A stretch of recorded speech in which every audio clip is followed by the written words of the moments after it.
Olá, pessoal. Boa noite a todos. Muito bom estar aqui com vocês nessa live de quarta-feira. Sejam todos muito bem-vindos ao nosso encontro de hoje.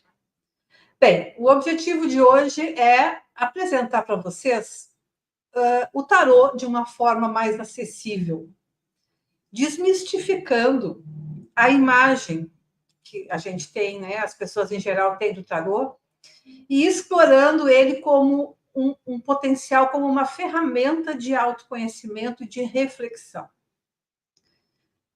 Você já parou para pensar que será que realmente se esconde através das cartas dessas tão misteriosas do tarô? Pois bem, hoje eu convido você a deixarmos de lado aquela imagem, talvez um pouco distante, de adivinhação do futuro e embarcarmos juntos a uma exploração muito mais pessoal e transformadora a respeito do tarô. Então, nessa live, a nossa lente estará focada com esses símbolos ancestrais, essas figuras carregadas de história e significado, podendo se transformar em espelhos para a nossa própria jornada interior. Vamos mergulhar em cada carta com a sua própria linguagem visual, pode nos ajudar a refletir sobre as situações que vivemos e desvendar a complexidade dos nossos sentimentos mais profundos e, principalmente, a nos conhecer melhor a um nível mais íntimo e revelador. Então, prepare-se para descobrir um tarô que fala diretamente com a alma. Essa é a ideia. Mas antes de continuar, eu quero agradecer a presença de vocês novamente e pedir que deixem o seu like, inscrevam-se no canal e, se possível, se torne membro desse canal. É bem legal para a escola, tá bom? Um recadinho. O pessoal do suporte da escola me pediu para eu passar um comunicado para vocês, que a promoção das minhas consultas, que acabaria hoje, ela está ampliada até domingo, do dia 4 de maio, tá? Então, se vocês tiverem interesse, aproveite essa oportunidade, ok? Ah, já ia me esquecendo. O professor Ari ficou de estar comigo nessa live hoje, mas ele não vai conseguir chegar. Parece que ele ficou preso no trânsito de São Paulo. Outra oportunidade, a gente faz uma live junto, tá bom? Bem, mas antes da gente mergulhar nesse universo simbólico do tarô, eu gostaria de compartilhar com vocês um pedacinho da minha própria história com essas cartas. Uma história que começou de uma forma bastante inusitada. Vamos lá. Era o ano de 1992, há uns bons 33 anos atrás. Eu tive um sonho que me marcou profundamente. Nele, eu me via caminhando pelos corredores silenciosos de um hospital, seguindo em direção ao quarto de alguém que precisava de cuidados. A surpresa, ao entrar nesse quarto, lá estava o meu pai, que já havia nos deixado há uns 3 anos. Curiosamente, no sonho, eu não senti nenhuma estranheza em ver o meu pai.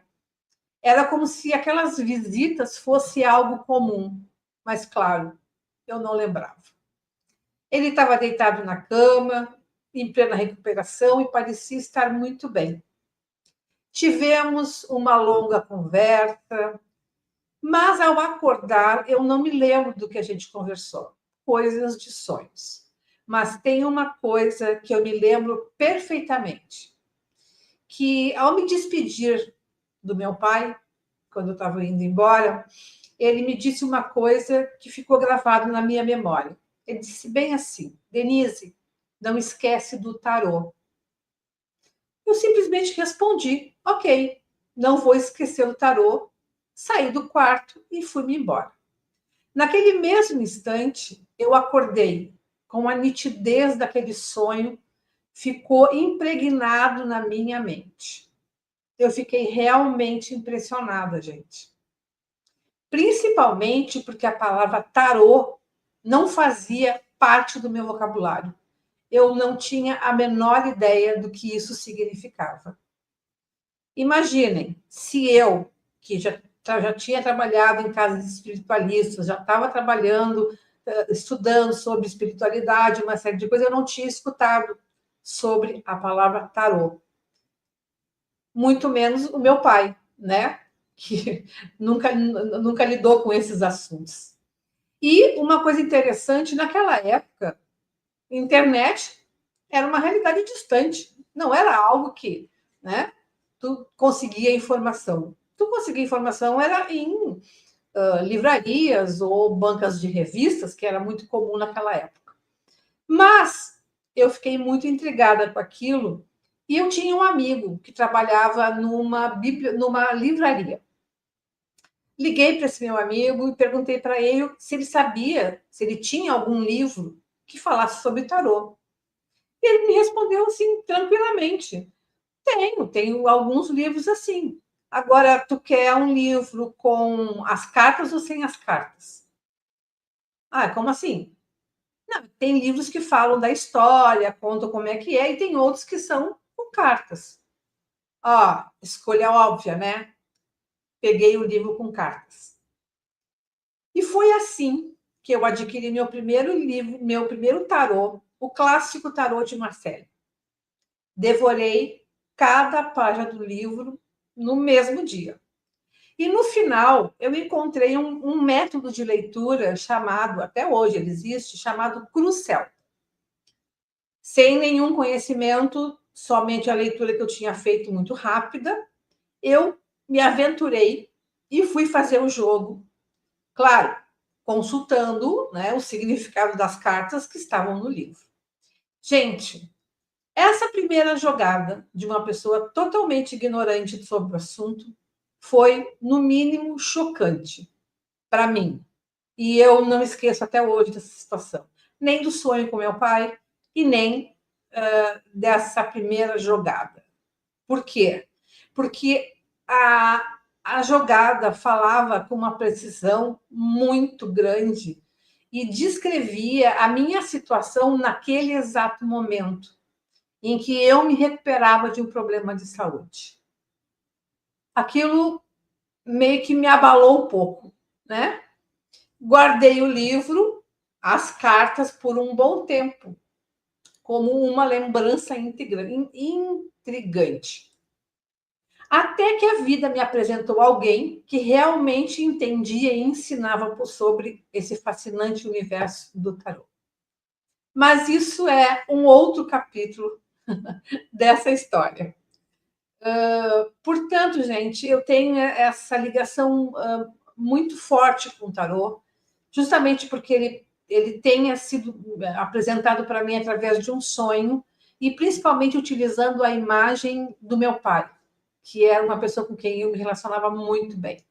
Então, é uma relação bastante afetiva, bastante afetiva, acho que é a palavra melhor para explicar isso. Então, gente, eu considero, em função disso, e depois de todos os estudos que eu fiz, atendimentos com tarô, que o tarô ele é um espelho da alma. É um espelho que retrata o momento que estamos passando e é uma pesquisa mais aprofundada das raízes dos nossos desafios, que foi o que aconteceu comigo nessa primeira jogada que eu contei para vocês. As cartas do tarô atuam como, vamos dizer assim, catalisadores para que a gente faça uma reflexão sobre a nossa vida e os arquétipos, os desenhos que aparecem nas cartas, aparecem como representam situações humanas universais, né? De uma forma bem simbólica. É claro que precisa dar uma estudada, é claro que elas não se revelam, porque elas têm muitos detalhes. Então, assim, e estudar o tarô, como eu venho fazendo já há 33 anos, é algo surpreendente, porque sempre tu encontra uma outra forma de enxergar, principalmente os 22 arcanos maiores. Eu já vou falar sobre isso.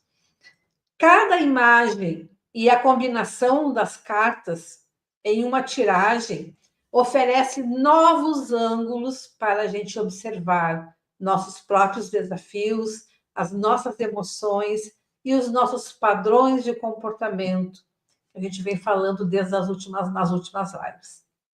Por exemplo, a gente se depara com uma carta da força ou da justiça, por exemplo. Nesse momento, a gente é convidado a ponderar sobre como nossas energias se manifestam em nossa própria jornada. As narrativas visuais, porque é isso que o tarô é, ele é uma carta cheia de símbolos. Não existe, exceto lá em cima, em cada carta, um nome e um número delas, não tem mais nada descrito. E isso é muito interessante porque inconscientemente nós entendemos muito melhor quando existe imagens, figuras e desenhos do que alguma coisa escrito.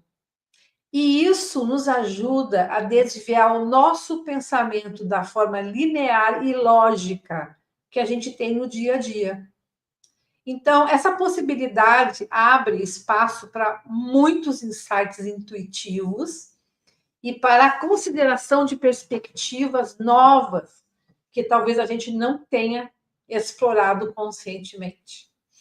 Essas cartas não ditam um caminho, isso é muito importante, mas nos estimulam a questionar, a ponderar sobre as nossas escolhas e encontrar significados mais profundos em nossas experiências cotidianas. Imagine o tarô como um baralho singular, imerso em uma aula de mistério ancestral, pois ele tem uma história, e é uma história bem fascinante. A história do tarô, mais recente, ela surgiu na Itália, por volta do século XV, como um jogo de cartas chamado Tarocchi, com os seus conhecidos naipes, que a gente conhece, né? Espada, paus, coração, todos, e os arcanos maiores. Embora alguns mistérios envolvam suas origens anteriores, ligando teorias que ligam o tarô há muito, muito, muito tempo atrás. Mas foi no século XV, lá na Itália, que ele acabou se tornando mais popular, porque antes ele era, teoricamente, fazia parte de ordens secretas que utilizavam ele como uma forma de conexão com outras realidades. Isso é uma coisa que é um estudo bem mais aprofundado. Mas não é o nosso objetivo de hoje. Inicialmente, era um passatempo da nobreza. Mas, ao longo do tempo, o tarô ganhou outras camadas de significado, especialmente a partir do século XVIII, tornando-se também uma ferramenta de autoconhecimento e de reflexão, como conhecemos hoje. Pois a sua longa história viu ele transitar esse jogo para um complexo sistema simbólico carregado de significados que ecoam através do século. O tarô de Marselli, que é o mais conhecido e o mais antigo, que ainda existe até hoje. Aliás, eu comecei a aprender tarô através do tarô de Marselli. Ele é uma referência para muitos outros baralhos de tarô. Pois muito bem, o que é um baralho de tarô? Ele é um baralho que é composto por 78 cartas, dividido em dois grupos. Nós temos os arcanos maiores e os arcanos menores. Então, aqui eu quero fazer um parênteses. Existem muitos baralhos atualmente, e tem infinidades, tem cada um mais lindo que o outro. Existem baralhos de tarô que têm apenas os 22 arcanos maiores. Para mim, pelo meu entendimento, todos esses estudos e práticas, o tarô ele tem 78 cartas. e ele tem esse número de cartas porque ele tem toda uma engrenagem interna que conecta todas essas cartas e, na hora da jogada, todas elas, no meu ponto de vista, são importantes para definir o momento que a gente está passando. Muito bem. Arcano. O que significa isso? No contexto do tarô, a palavra arcano tem origem no latim, que é arcanus, que significa mistério, segredo ou algo oculto, que é o que está nas cartas, né? Cada carta é chamada de arcano e representa um mistério ou um segredo a ser desvendado. As 78 cartas do baralho estão divididas em 2 grupos principais, como eu falei antes. Arcanos maiores são 22 cartas que representam temas universais, arquétipos, lições de vida importante para nós. Eles simbolizam a grande jornada da alma e os eventos que a gente passa, com influências significativas na vida de uma pessoa. Cada arcano maior possui um nome e um número, que vai do 0, que é o louco, até o número 21, que é o mundo. Que aí termina uma etapa e volta lá para o 8, começando todo o movimento de novo, de uma forma ascendente. Arcanos menores são 56 cartas, dividida nos naipes desses baralhos comuns que a gente joga carta, paus, copas, espadas e ouros, e outras cartas que a gente chama de realeza, que são 14 cartas. 4 cartas do rei, rainha, pajem e cavaleiro, dos 4 naipes, paus, espadas, copas e ouros. Cada naipe representa um elemento da natureza e os aspectos mais práticos do nosso cotidiano. Por exemplo, o naipe de paus, fogo, elemento fogo, que simboliza energia, ação, criatividade e ambição. Naipe de copas, água, tem a ver com as emoções, sentimentos, relacionamentos e intuição. O naipe de espadas tem a ver com o elemento ar, que fala do intelecto, da verdade, dos desafios, dos conflitos e das decisões. Por final, o naipe de ouros, que é o elemento terra, fala dos bens materiais, das finanças, trabalho, saúde e a praticidade. O elemento terra tem muito disso. Dentro de cada naipe dos arcanos menores, existem cartas numeradas que vão do As ao 10, que representam diferentes estágios e nuances do tema de cada naipe. Por exemplo, no naipe de copas, né, que fala do nosso mundo emocional. Então, lá no As, quando aparece esse As, significa que alguma nova emoção está emergindo em nós. Para onde ela vai se direcionar e como é que vai ser esse caminho, é todo o significado do resto das cartas até chegar à carta 10, que é a conquista ou a materialização daquela emoção ou daquele sentimento que apareceu lá no As. Então, em todos os naipes tem esse procedimento, mas cada uma tem a questão do sobe e desce da vida, que é representada pelos arcanos menores de cada naipe. Tá? Pode parecer confuso, gente, mas não é não. Claro, né? A gente tem que dar uma estudada também. E as 4 cartas da corte que eu falei antes, que é o valete, o pajem, cavaleiro, o valete ou pajem, cavaleiro, rainha e rei. Personifica diferentes personalidades e tipos de energia. Portanto, no tarô, a palavra arcano designa uma das cartas do baralho, carregando consigo a ideia de um mistério, uma lição ou um aspecto da vida a ser interpretado, compreendendo através da leitura das cartas.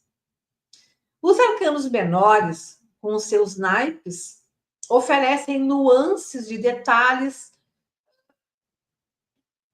de mais detalhes do que acontece lá nos arcanos maiores. Tá? Estes últimos, de 0 a 21, representam, como é que eu vou dizer, situações, etapas significativas da jornada humana.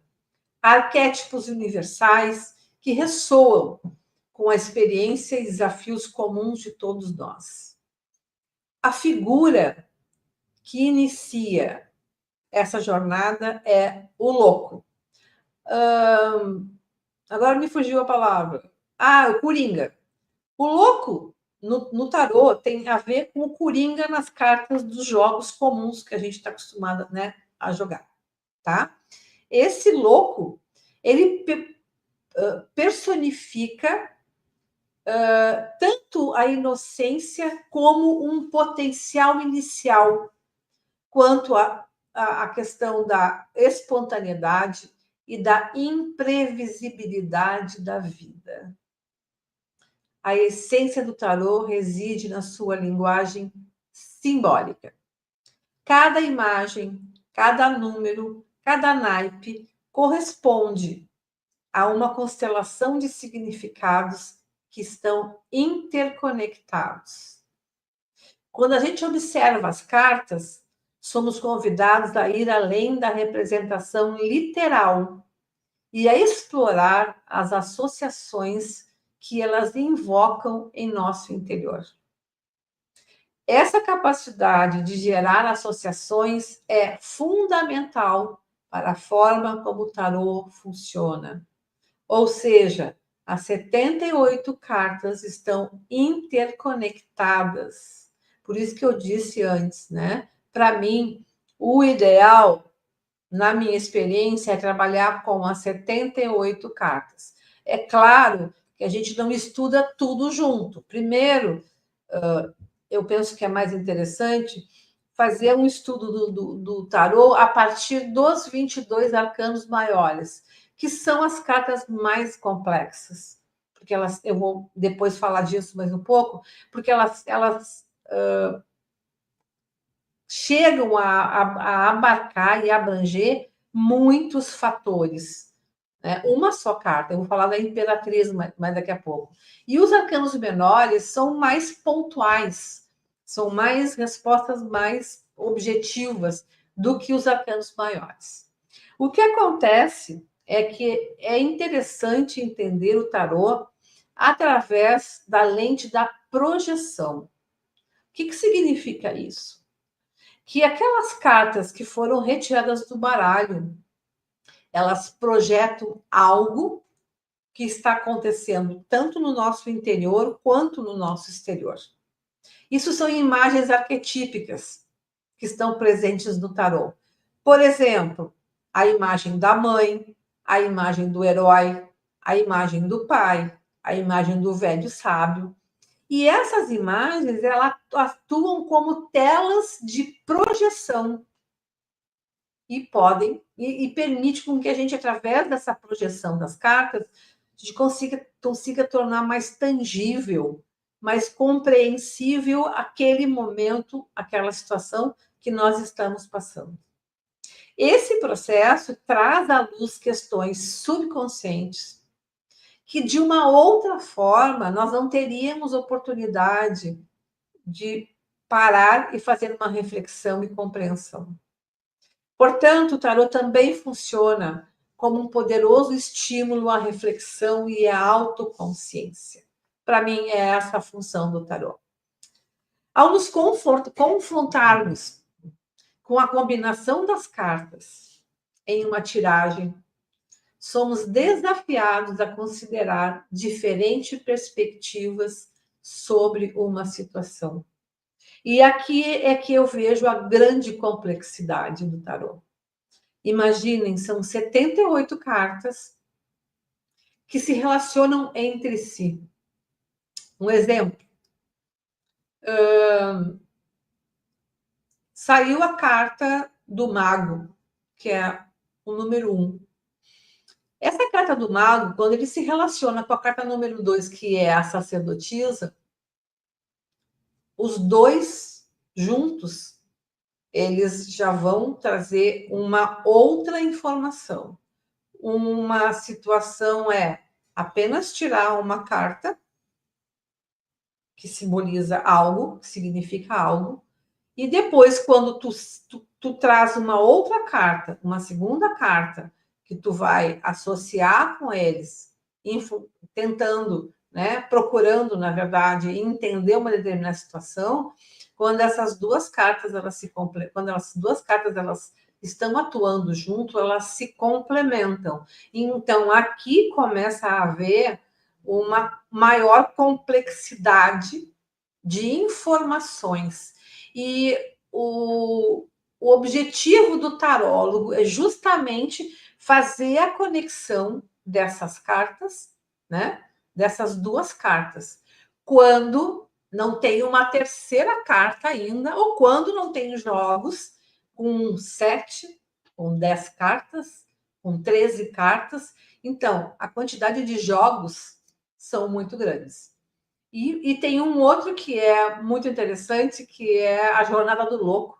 Ali são 22 cartas. Então, imagina a conexão que existe entre todas essas cartas juntas para que se consiga desvendar, tirar do oculto, encontrar um mistério daquela situação. Não sei se eu estou conseguindo me fazer entender completamente, porque às vezes falta um pouco de palavras, né? Mas para vocês perceberem que essas cartas elas não oferecem respostas diretas, mas elas são um mapa simbólico que nos ajuda a explorar dinâmicas em jogos, as possíveis influências e os nossos próprios sentimentos e atitudes com relação a elas. Então, o grande mistério, o grande arcano de tudo isso é esse mistério, é essa capacidade que cada vez mais a gente estudando, aprofundando, a gente vai vendo a beleza disso. Porque a realidade, ela é complexa. A gente pode não entender o quanto de informações ou de situações estão envolvidas em determinado momento. Então, o que acontece? A interpretação das cartas se torna, então, algo como um diálogo interno, facilitado pelas imagens das cartas. É importante reconhecer que as cartas do tarô, frequentemente, elas evocam arquétipos culturais. Como eu falei acima, o pai, a mãe, o sábio. Mesmo sem aprofundar aqui na teoria junguiana, que eu gosto muito, a gente pode entender essas figuras e situações arquetípicas são padrões universais. Por exemplo, a imperatriz pode evocar a nutrição e a criatividade.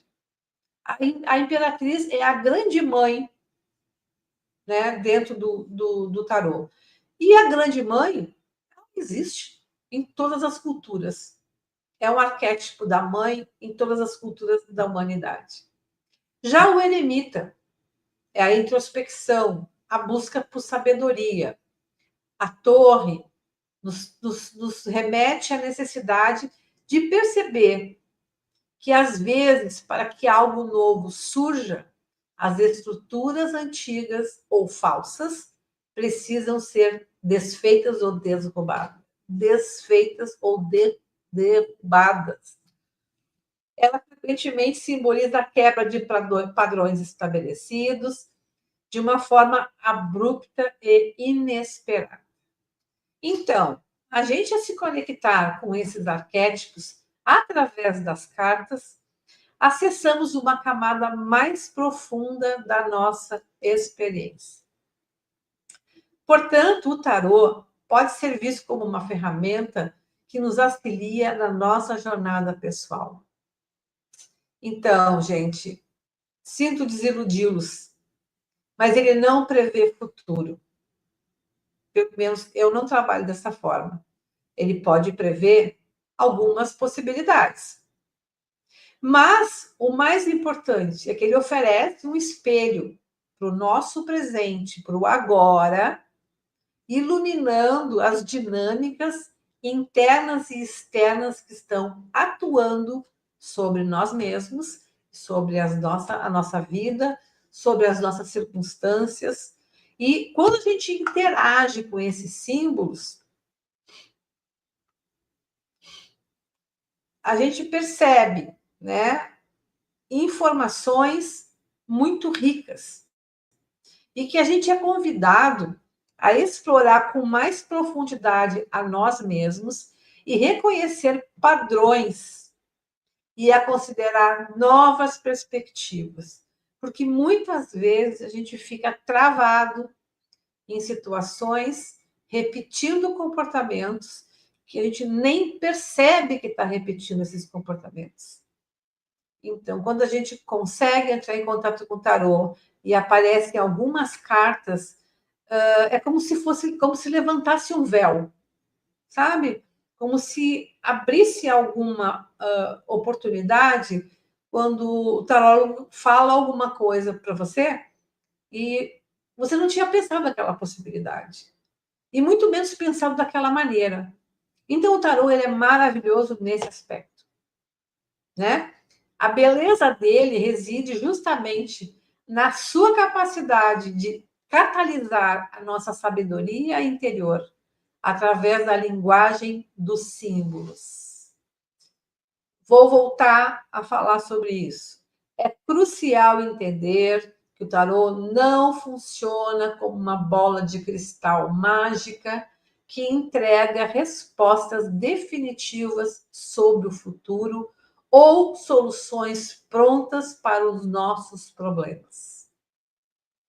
Vou repetir. É crucial entender que o tarô não funciona como uma bola de cristal mágica que entrega respostas definitivas sobre o futuro ou soluções prontas para os nossos problemas.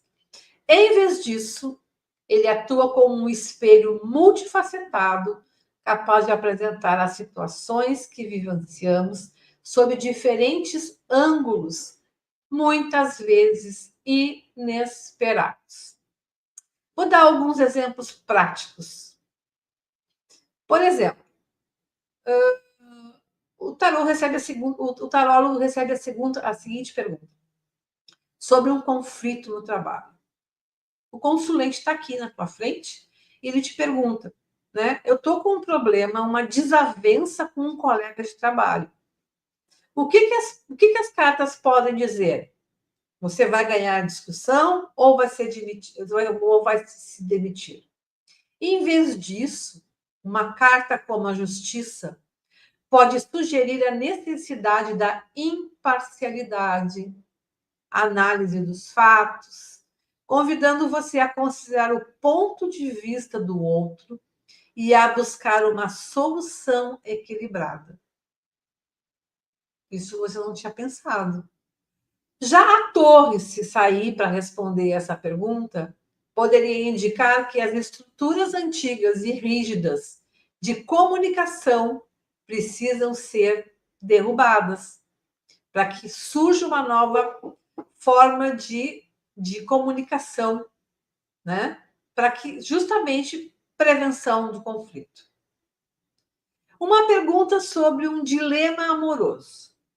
Ao questionar o tarô sobre uma decisão entre duas pessoas, as cartas não vão apontar qual é a pessoa, ou muito menos se ela é a sua alma gêmea.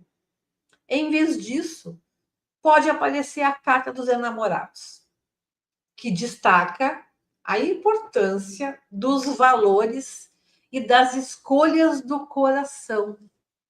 forçando você a ponderar sobre o que realmente te atrai e quais são as suas prioridades em um relacionamento. Pode aparecer a carta do eremita nessa resposta, nessa pergunta. O eremita vai sugerir uma coisa completamente diferente, que é a necessidade da introspecção e se conectar com seus próprios desejos antes de tomar uma decisão influenciada por fatores externos. Um desafio financeiro.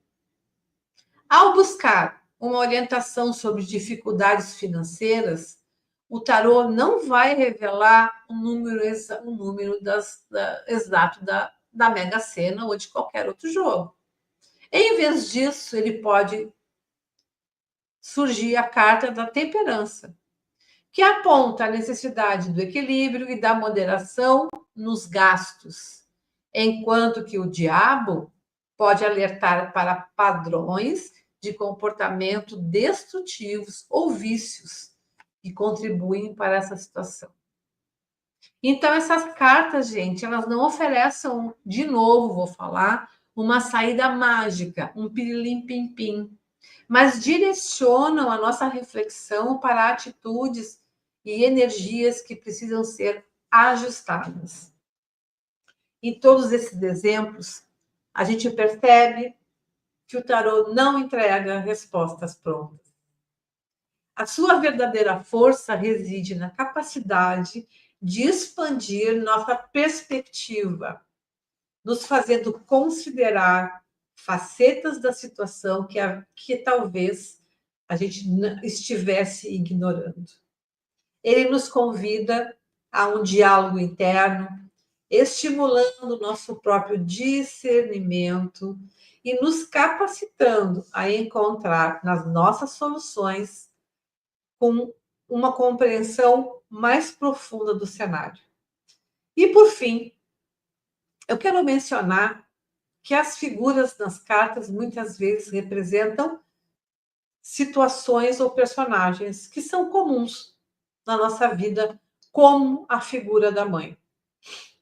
Esses personagens e situações arquetípicos são como modelos básicos que a psique humana reconhece intuitivamente, mesmo em diferentes culturas. Vamos dar um exemplo. A figura da mãe.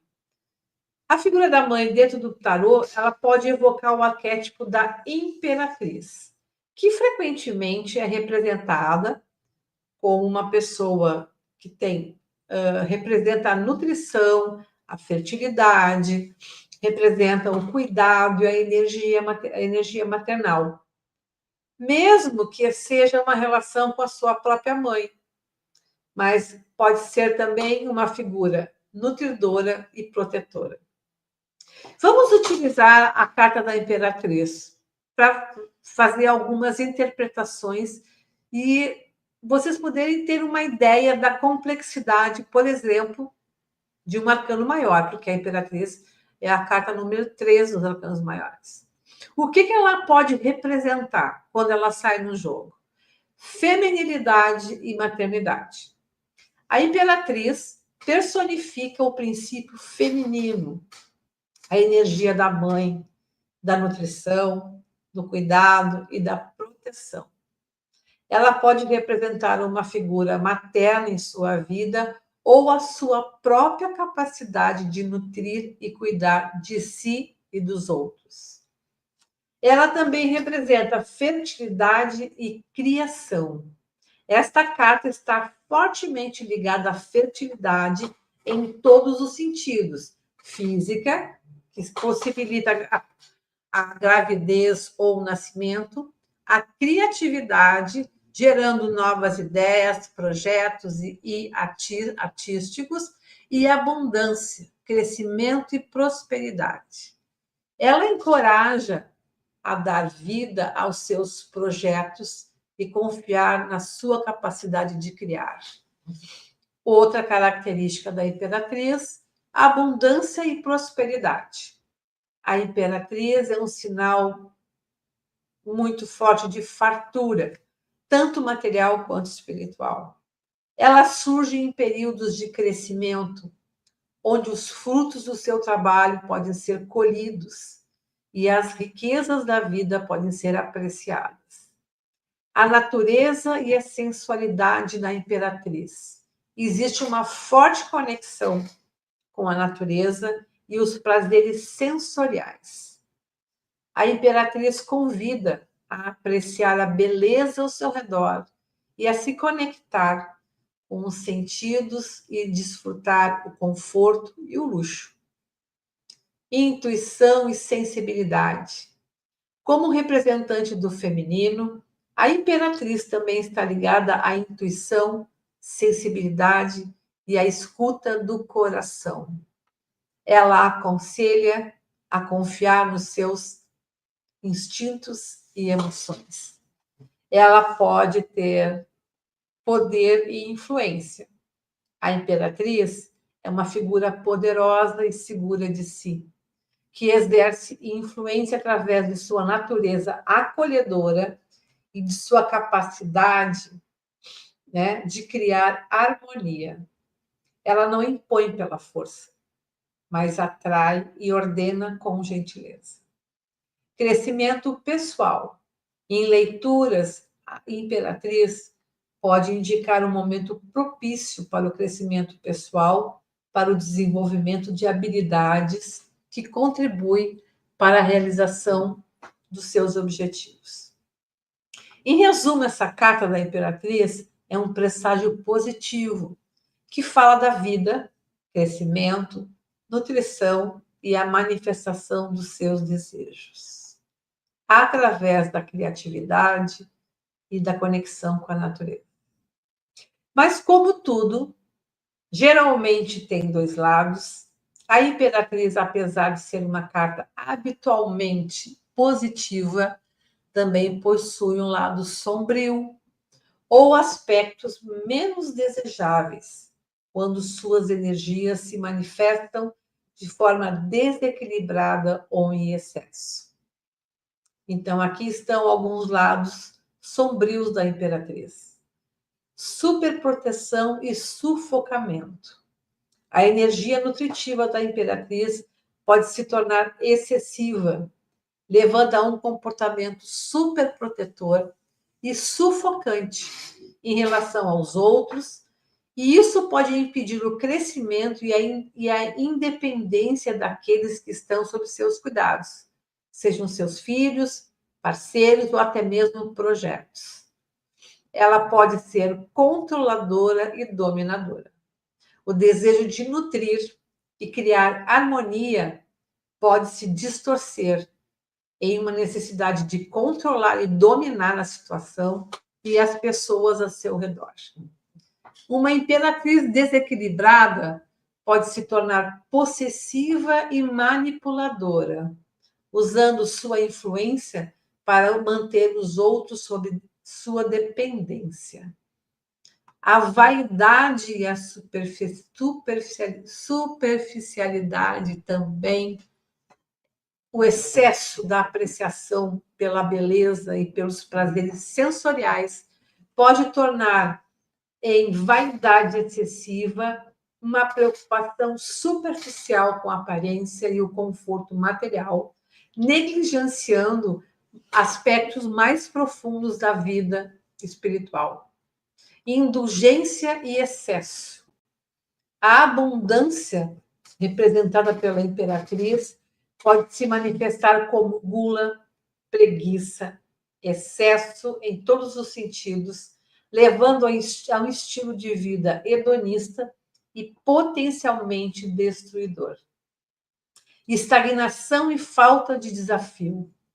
A energia da imperatriz, focada no conforto e na manutenção, pode levar à estagnação e à resistência às mudanças ou desafios necessários para o crescimento.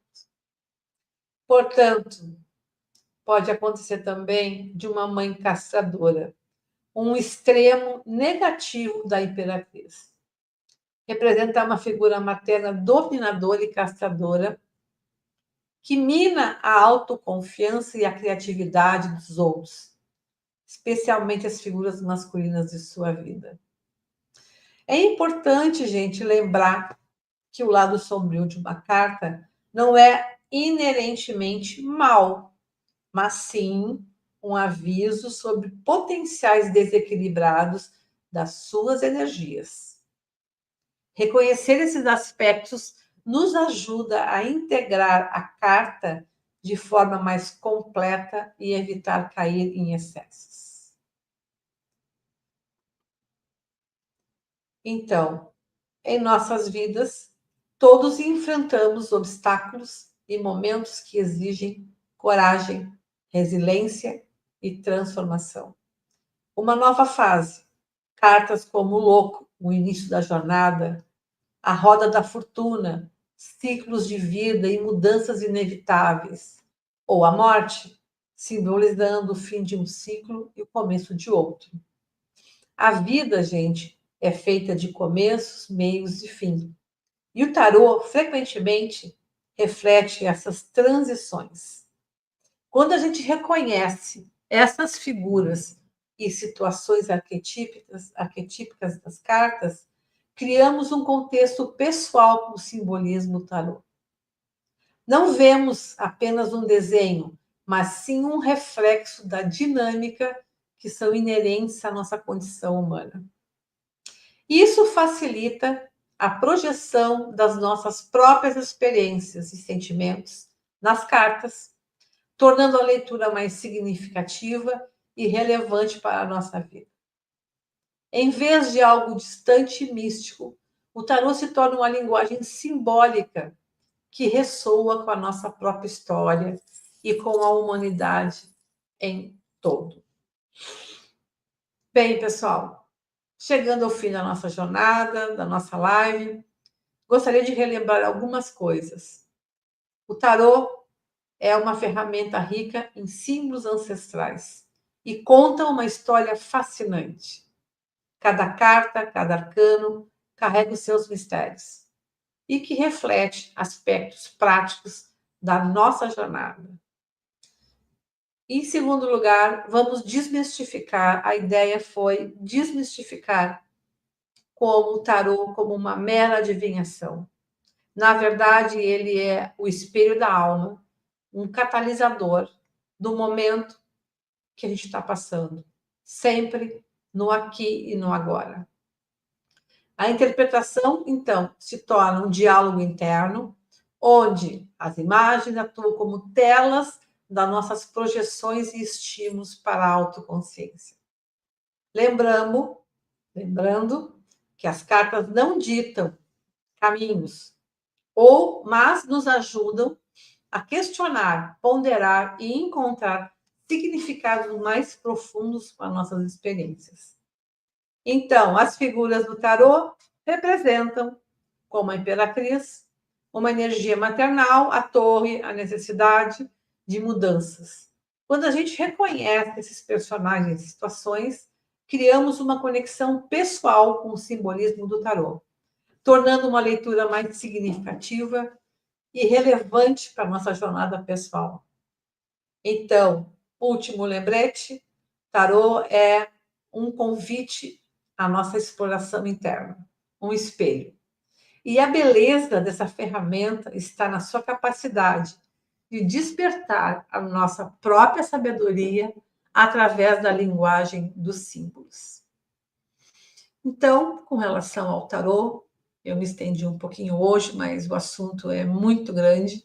Tive que resumir bastante para poder passar alguma ideia para vocês. Mas é isso, se tiver alguma pergunta. Mas antes de finalizar, eu quero lembrar, como eu falei no início da live, tá? As consultas comigo, a promoção continua até o dia 4 de maio, tá? Se vocês quiserem, dê uma olhada na descrição da live, da consulta aqui no descritivo da live. E também tem o pessoal do suporte também, que pode dar uma ajuda para vocês. Lembrando, só por último, que nessa consulta de saúde essencial está incluída uma jogada com uma mandala astrológica com as cartas do tarô. Se vocês sentirem esse chamado, entre em contato com o pessoal. Tá bom, gente? Obrigada. Tem alguma pergunta, Caio?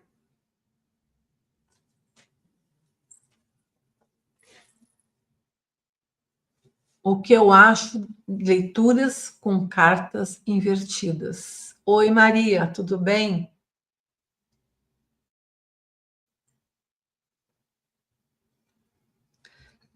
Maria, eu não utilizo essa questão com cartas invertidas. Como eu expliquei para vocês, principalmente os arcanos maiores, eles são, eles têm dois lados, né? Como eu, né, falei assim, fui até prolonguei o assunto com relação à Imperatriz para mostrar como pode, de que lado está sendo representado naquela jogada. Então, o que me diz que ali existe um lado sombrio ou um lado positivo da Imperatriz, por exemplo? As cartas que acompanham a Imperatriz. Eu não tenho, eu sou da opinião de que não se utiliza apenas uma carta para fazer a leitura, no mínimo 3. É o que eu aprendi durante todo esse tempo. Uma carta só, ela não define muito bem a situação. A não ser que seja uma pergunta muito simples. Mas, de qualquer forma, quando aparece um arcano maior, não tem como tu detectar, né, o que aquele arcano está querendo dizer com aquela para aquela pergunta.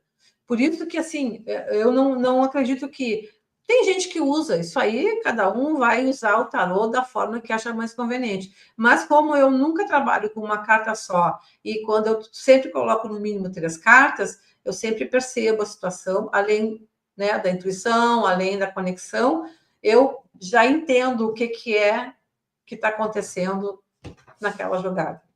Tá bom, Maria?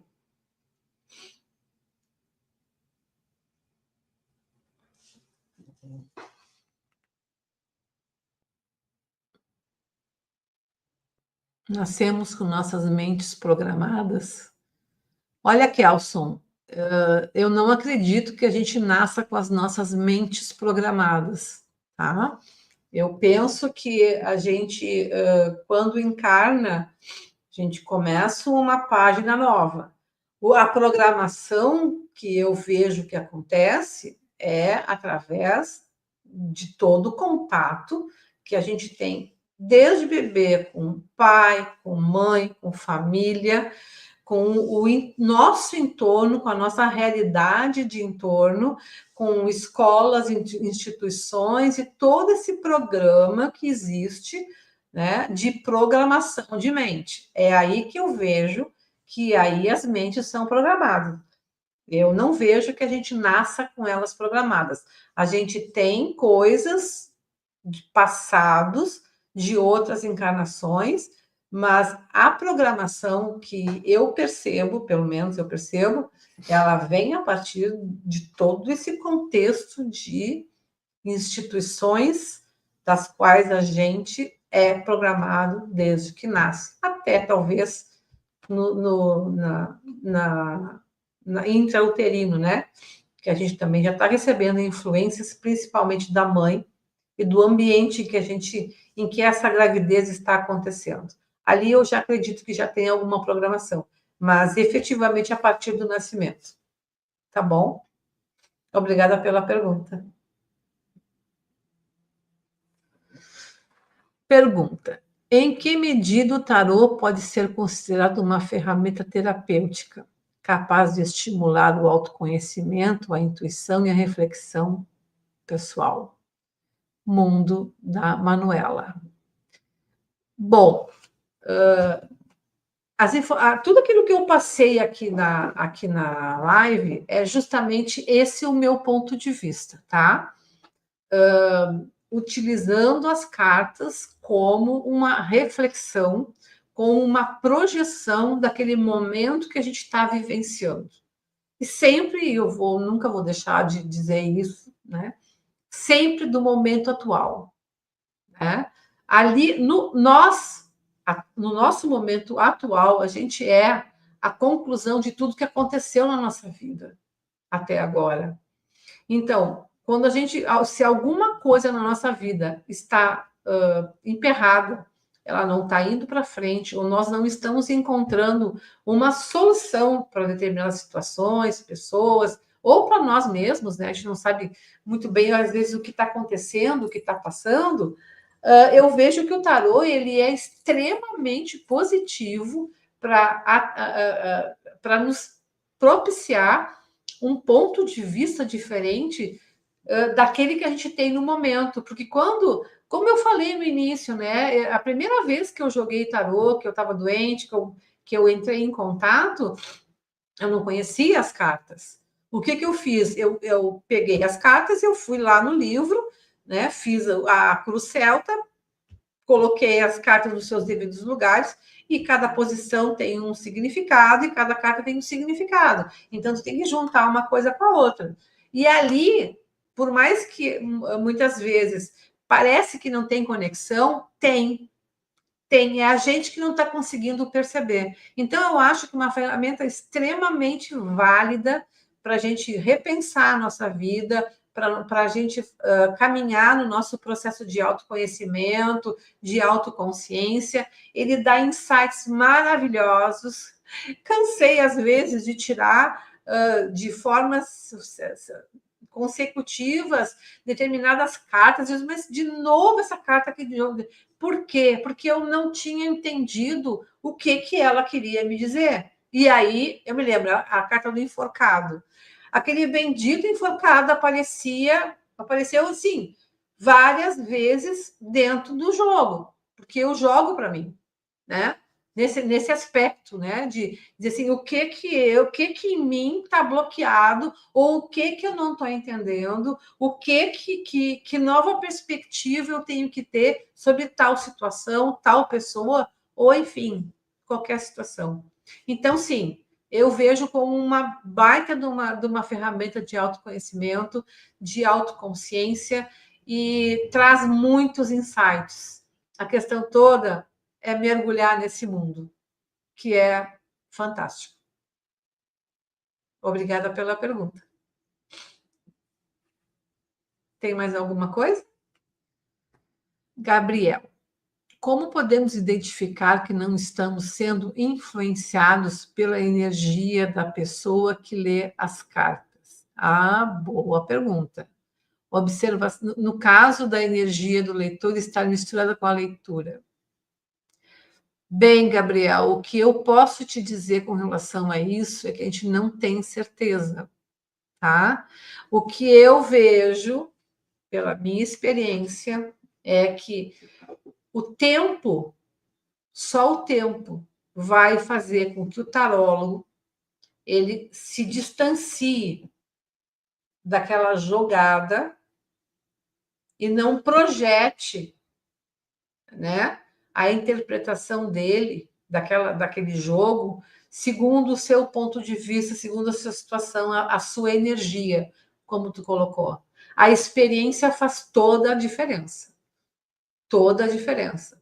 No início, quando eu comecei a jogar, que eu fiz o curso, tudo, né? Eu ia para reunião de amigos, tudo sempre com baralho embaixo do braço. Lá chegava a Denise com baralho embaixo do braço. Então, mas era de uma forma lúdica, eu não estava ali cobrando, eu não estava atendendo, era uma forma até que foi que eu comecei aos poucos, né, ir atendendo. Mas, assim, é com o tempo, Gabriel, se não me engano, é com o tempo.